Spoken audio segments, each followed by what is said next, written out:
Let's see, what is next? The Sethcast asked me, magnets, how do they work? Fucking miracles, man. Jesus, didn't you know? Rock and Roll Must Live asks, as far as your news article-based videos go, which videos do you feel are your pride and joy, and which videos do you feel you could have expanded much more upon? Man, you're asking me to dig through 199 videos. It all depends on what you mean by pride and joy. Because really, my news-based articles aren't nearly as popular as my opinion-based articles or videos. Pride and joy of that particular selection. That is really a tough question. Oh, goodness gracious. I guess I should have been more prepared and wrote down the answers to these. This is going to make the video even longer. I'm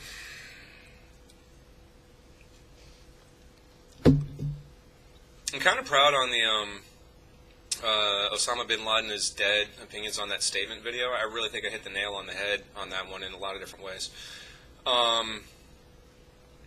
The Fox News lies to you is ones that I'm very proud of because it's true. So,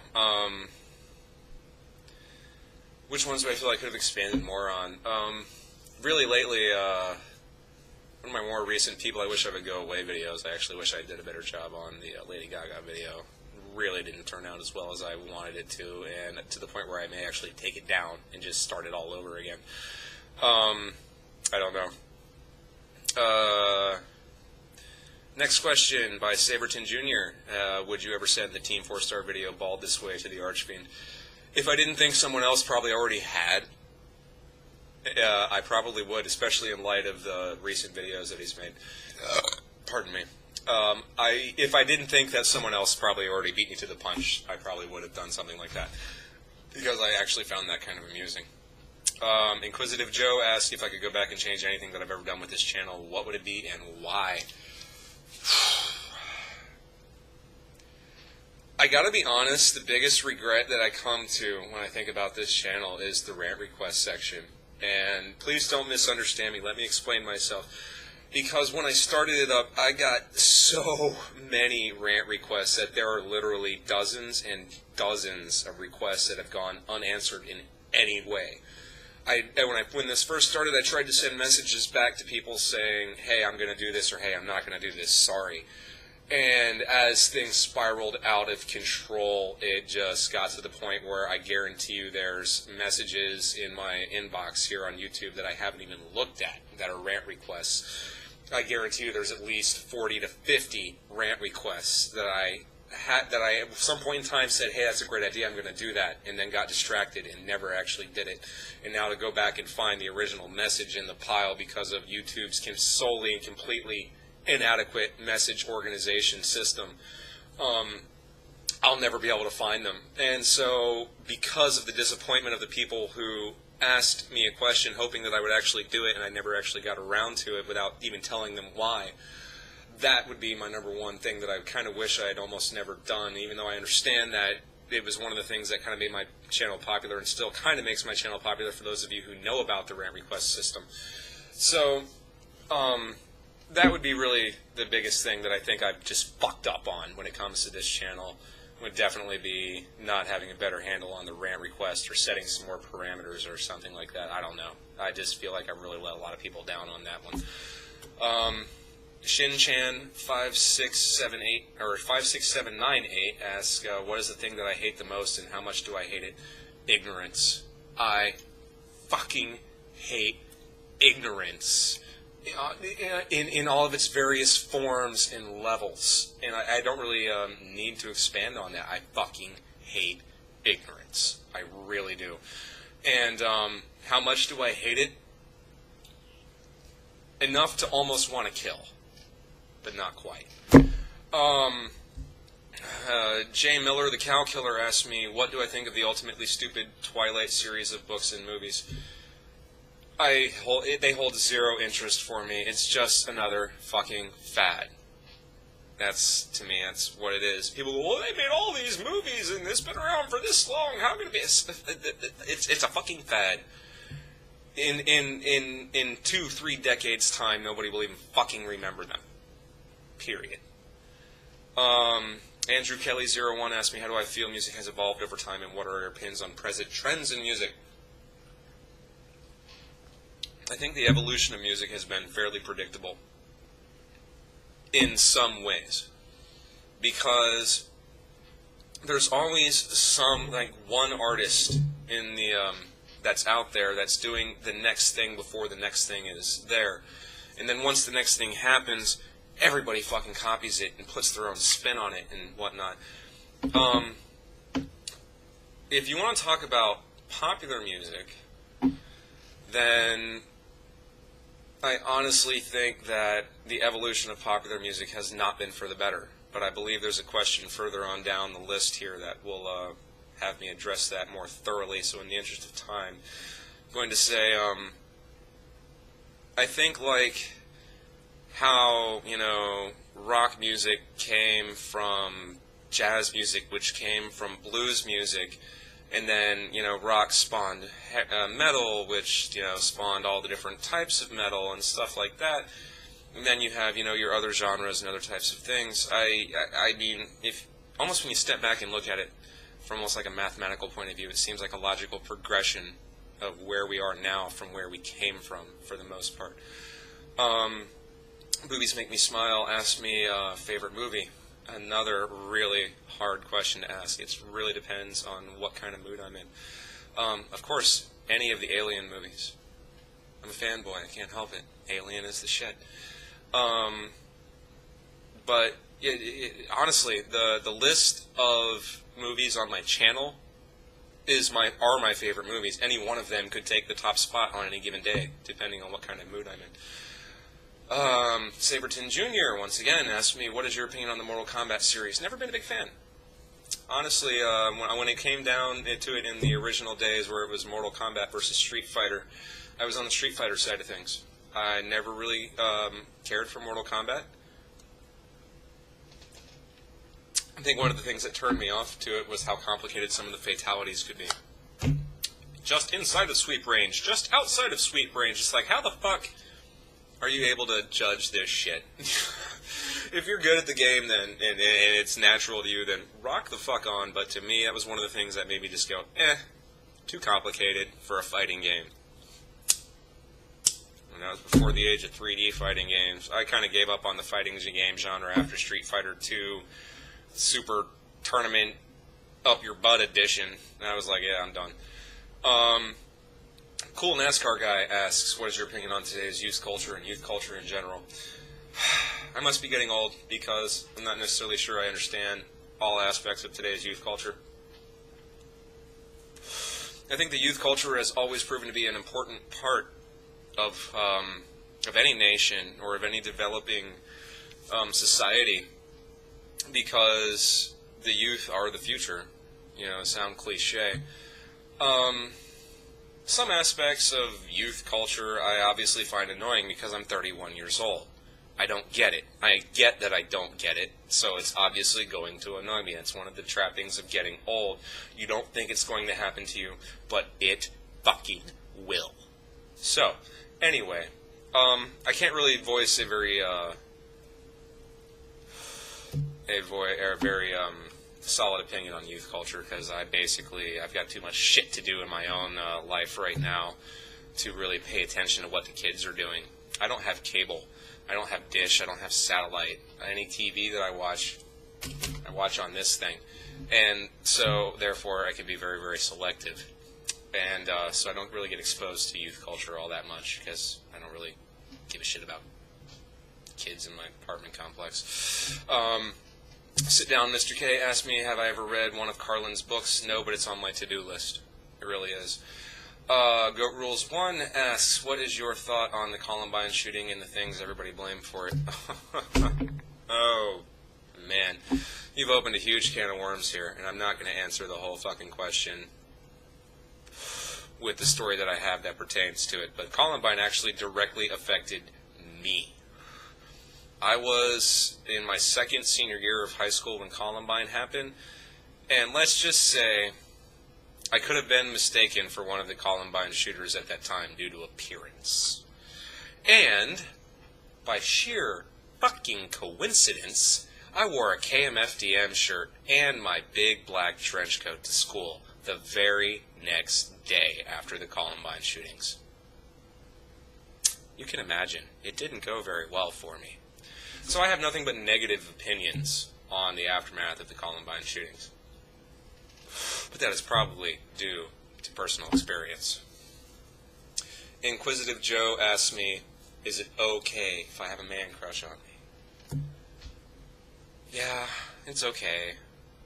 If I can have a man crush on George Clooney, then I guess you can have a man crush on me.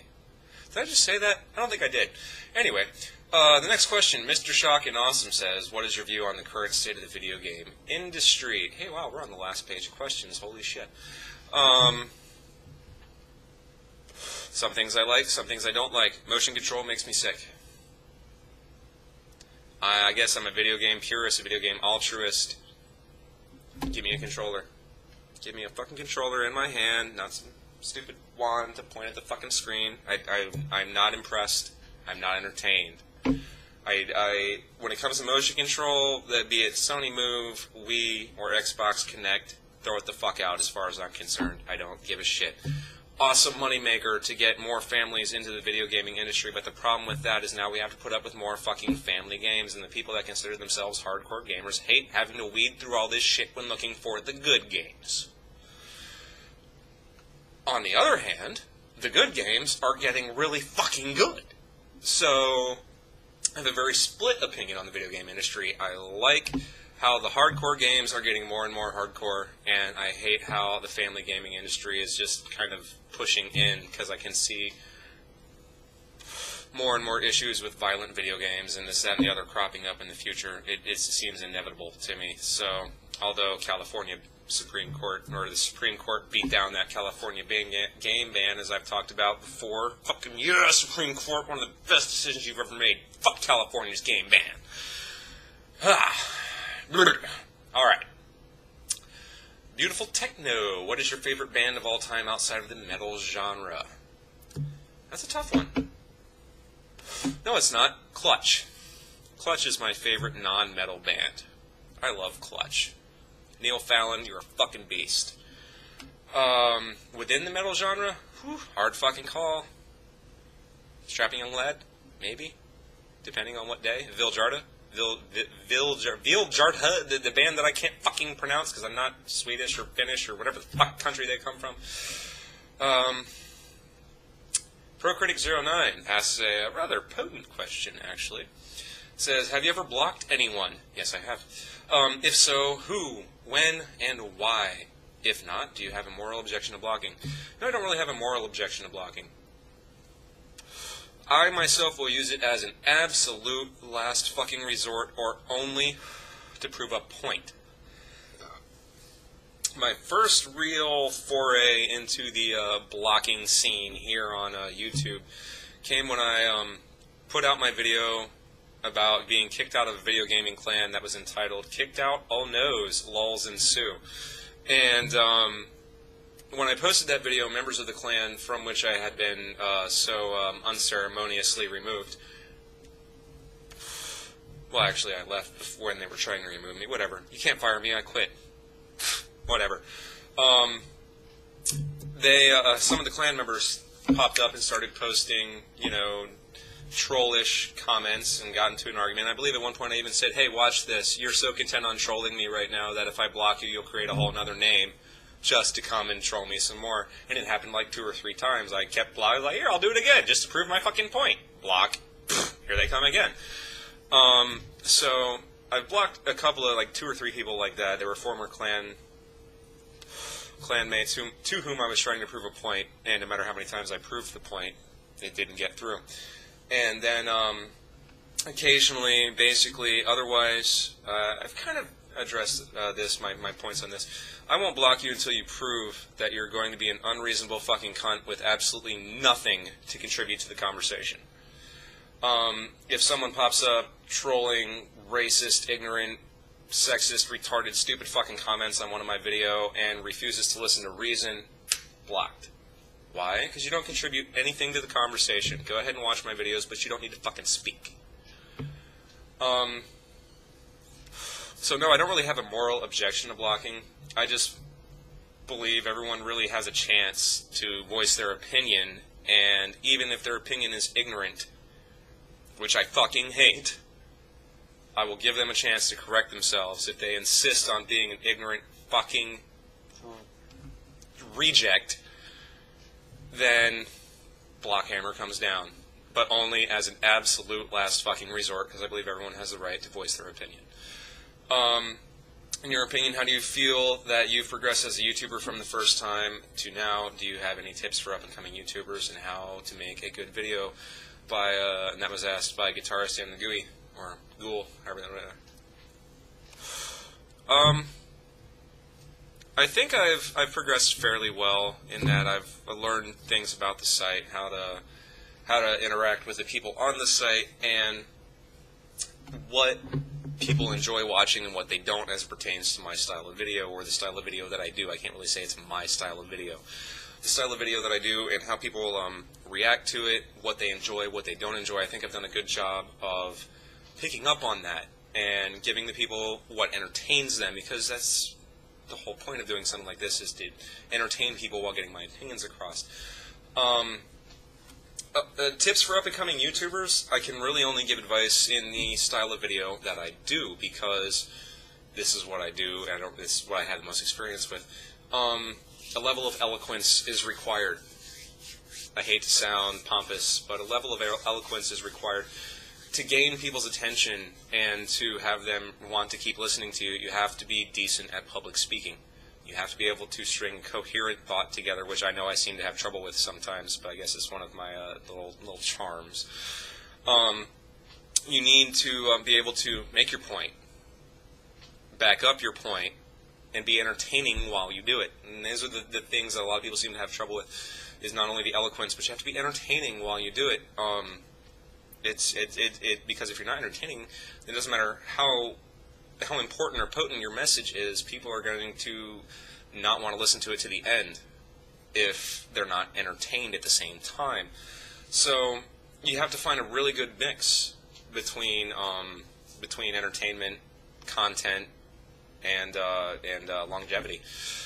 I guess I'm just lucky to stumble across a combination that people find entertaining enough to have, 1,900 subscribers at this point, growing by a rate of like 2 a day, I guess. So I must be doing something right, evidently.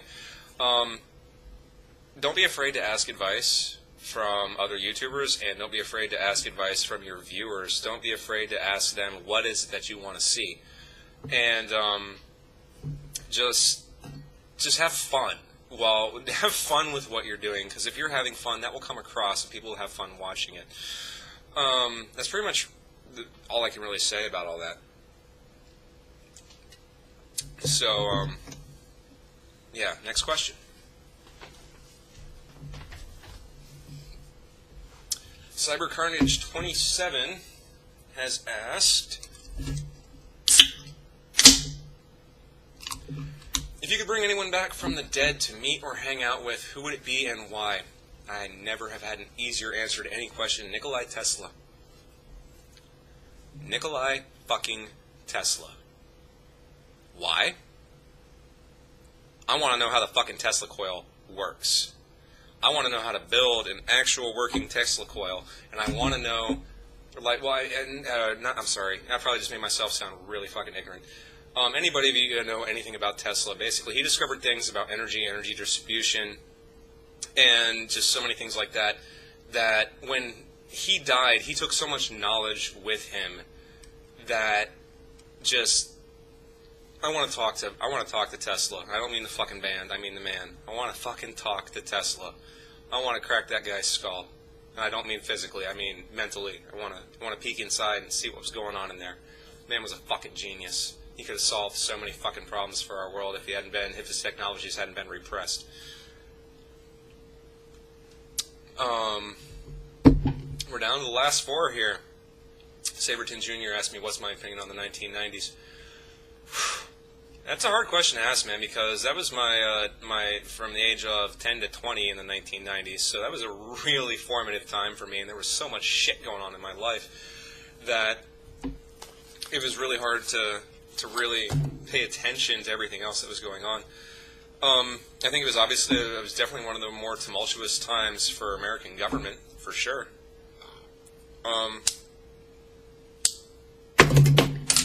Some of the pieces of pop culture that happened in the 90s, pretty cool. Some of them that happened, I'm glad they're gone. On the general average, there were worse times to grow up, but there were definitely better times to grow up. Saberton Jr. once again asked me if I could get rid of 5 YouTube channels. What would they be? I wouldn't. I wouldn't, because I don't have the right to say who should and shouldn't be able to sit here and put their content in front of the world. I wouldn't get rid of 5 channels, because if I don't like a channel's content, I don't fucking watch it. So why would I necessarily delete them from YouTube? I can't give you 5 channels that I would get rid of, because I really just don't care.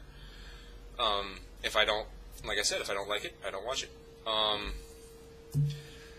And then, let's see, second to last here, Stoutmeister91 asks, in my opinion, what period of time was best for mainstream music industry as far as good quality music? I'd have to say the 60s, personally, because that was, Led Zeppelin, Hendrix, the like, all of that shit. That was the music that spawned all the music that I like to listen to now. So, of course, my opinion is going to be that it was the 1960s. But I also liking big band jazz and, the Rat Pack and stuff like that, 20s, 30s was also pretty awesome. And, of course, then the 40s carried on the same general musical trends. I think the 80s were the worst for popular music when it came to, I hate hair metal. I gotta be honest. Hair metal makes me sick to my fucking stomach. I don't know why, but it just does. Okay, and the very last question, which I'm sure a lot of people were anticipating because of how many upvotes or thumbs up or whatever this question got. And I don't think you're going to get the answer you think, because you may not think this is embarrassing, but this is one of the most embarrassing fucking things that ever happened to me. So what is my most embarrassing memory? Asked me by Boobies Make Me Smile. This is going to be a letdown for a lot of you, because unless you're a serious fan of any kind of one sport or team, or you've gone to many of their games repeatedly and had this kind of experience, then it wouldn't really seem embarrassing to you. But here we go. This was around the time where I had just really started getting into Major League Soccer. And since I live an hour away from Columbus, I bought semi-season tickets to the Columbus Crew. And I thought I knew everything there was to know about soccer. I thought I'd educated myself so incredibly well. And because I had only really been following the sport for a few years at this point, or not even a few years, for maybe about a year and a half, from relative obscurity to me.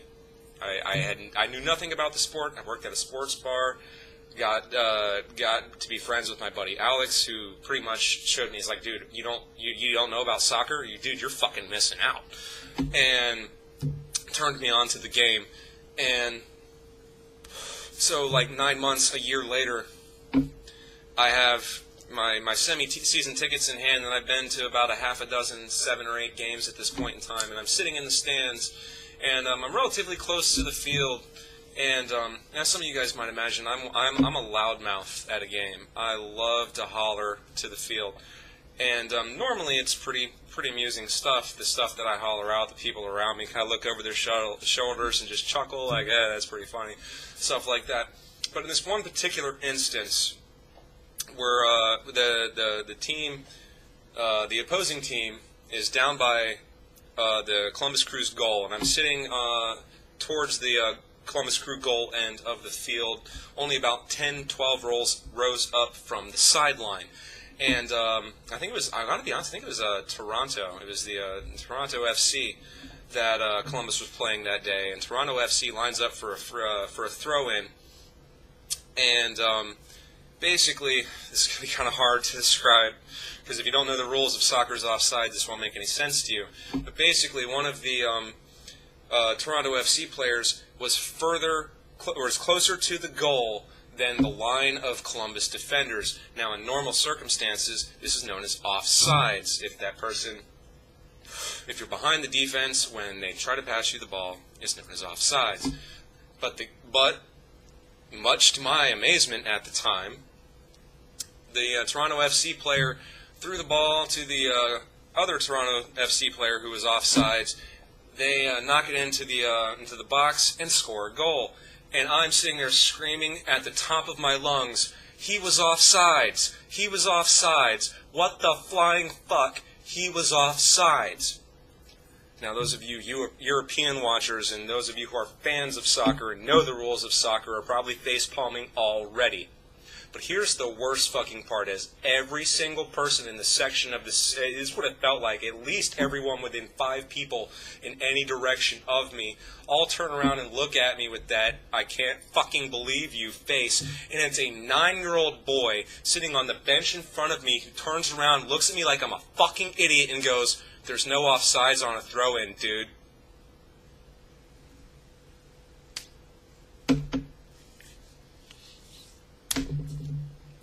What felt like an entire fucking stadium's worth of people sitting there staring at me as I'm screaming at the top of my lungs, he was offsides, and a 9-year-old fucking kid turns around and looks at me and goes, "There's no offsides on a throw-in." I have never wanted to crawl into a can of beer, literally, so much in my fucking life. Because I've got really good hearing, and I can hear the murmurs of all the people around me. What a fucking dumbass, blah, blah, blah. I wanted to disappear, and the sad part was this happened in the 35th fucking minute.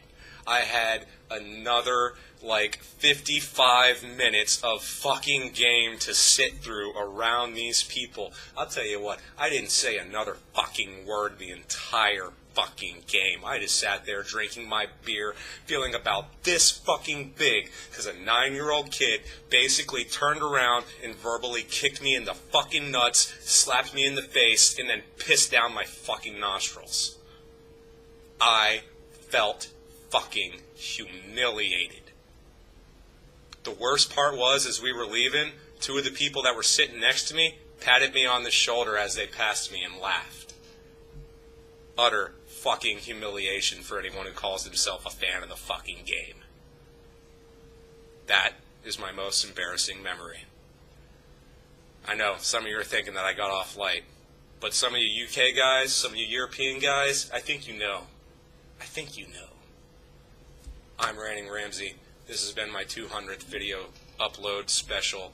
Thank you all for asking your questions. Sorry if you didn't get the answer you wanted. Things will get back to normal on the next upload. That is all.